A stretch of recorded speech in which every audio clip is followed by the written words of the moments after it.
आज हम fish PAT की अनबॉक्सिंग करने वाले हैं। मैंने पहले से ही ओपन करके रखा है। सो ये ब्लैक कलर में है।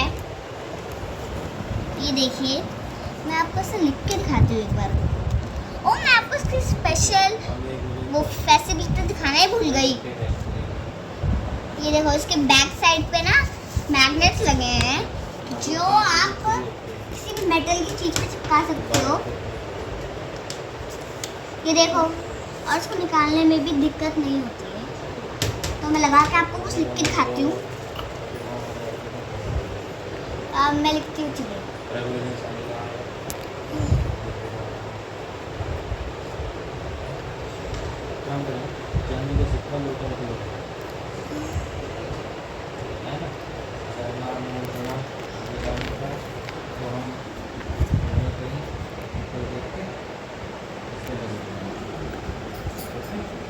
तो मैंने लिखा है लाइक एंड सब्सक्राइब। सो आप भी लाइक एंड सब्सक्राइब कर देना।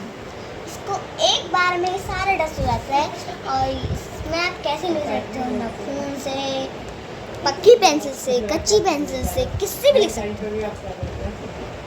और थोड़ा ध्यान रखना, इसके गिरते ही ये मैग्नेट्स निकल जाएंगी।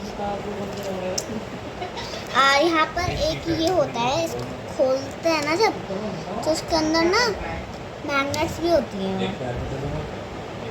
इसमें एक मैग्नेट है जिससे निकल नहीं रही है वो अभी, तो मैं आपको बाद में दिखाऊंगी। तो